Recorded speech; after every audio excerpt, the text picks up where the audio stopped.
एक बार की बात है। एक शहर में एक साहूकार रहता था। उनके घर में पैसों की कोई कमी नहीं थी, लेकिन उनकी कोई संतान नहीं थी, जिससे वे बहुत दुखी रहते थे। पुत्र प्राप्ति के लिए वे प्रत्येक सोमवार का व्रत रखते थे और शिव मंदिर में जाकर पूरी श्रद्धा से भगवान शिव और पार्वती जी की पूजा करते थे। उनकी भक्ति देखकर एक दिन माता पार्वती प्रसन्न हुई और उन्होंने भगवान शिव से उस साहूकार की इच्छा पूरी करने का अनुरोध किया।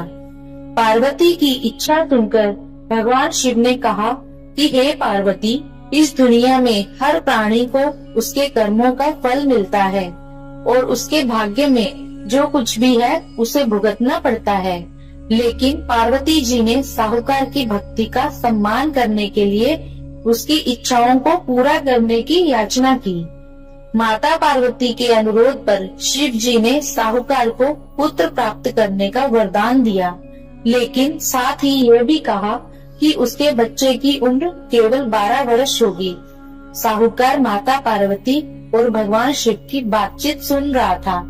वह इससे ना तो खुश था और ना ही दुखी। वह पहले की तरह शिव की पूजा करता रहा। कुछ समय बाद साहूकार के एक पुत्र का जन्म हुआ।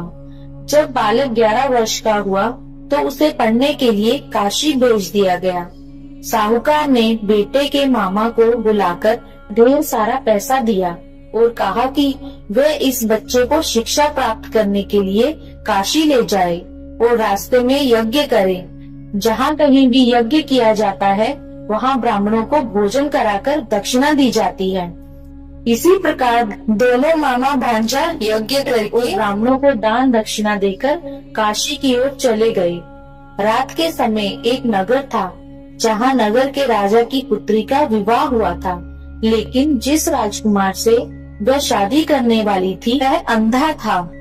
राजकुमार ने इस तथ्य को छिपाने की एक योजना के बारे में सोचा कि उसके बेटे की एक आंख नहीं है। साहूकार के बेटे को देखकर उसके मन में एक विचार आया। उसने सोचा क्यों ना इस लड़के को दूल्हा बनाकर राजकुमारी से शादी करा दी जाए।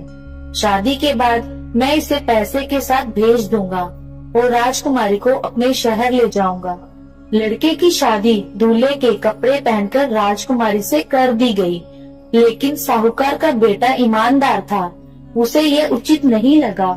मौका पाकर उसने राजकुमारी की चुन्नी के किनारे पर लिखा कि तुम्हारी शादी तो मुझसे हो गई है, लेकिन जिस राजकुमार के साथ तुम्हें भेजा जाएगा वह आंख का काना है।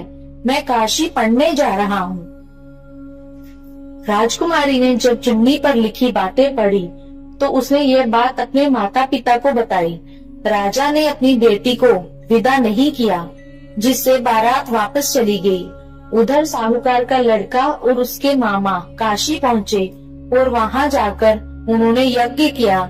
जिस दिन बालक 12 वर्ष का हुआ उस दिन यज्ञ हुआ। लड़के ने अपने मामा से कहा कि मेरी तबीयत ठीक नहीं है।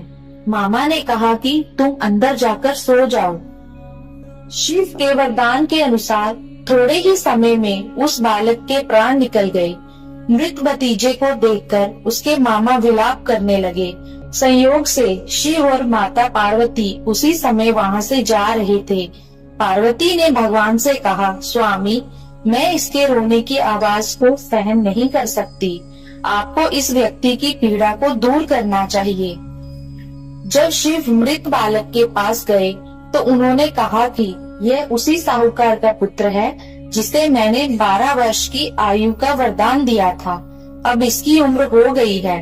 लेकिन माता पार्वती ने कहा, हे महादेव, कृपया इस बच्चे को और उम्र दें, नहीं तो इसके माता पिता भी इसके अलग होने के कारण तड़प तड़प कर मर जाएंगे। माता पार्वती के अनुरोध पर भगवान शिव ने बालक को जीवित रहने का वरदान दिया। शिव की कृपा से बालक जीवित हो गया। लड़का अपनी पढ़ाई पूरी करने के बाद अपने मामा के साथ अपने शहर चला गया। दोनों उसी शहर पहुँचे जहाँ उनकी शादी हुई थी। उस नगर में यज्ञ का भी आयोजन किया गया। लड़के के ससुर ने उसे पहचान लिया और महल में ले जाकर उसकी देखभाल की। और अपनी बेटी को विदा कर दिया। यहाँ साहूकार और उसकी पत्नी भूखे प्यासे अपने बेटे का इंतजार कर रहे थे। उसने कसम खाई थी कि अगर उसे अपने बेटे की मौत की खबर मिली तो वह भी अपनी जान दे देगा। लेकिन अपने बेटे के जीवित रहने की खबर पाकर वह बहुत खुश हुआ। उसी रात भगवान शिव ने व्यापारी के सपने में आकर कहा, हे श्रेष्ठी, मैंने सोमवार का व्रत करके और व्रत कथा सुनकर प्रसन्न होकर आपके पुत्र को लंबी आयु दी है।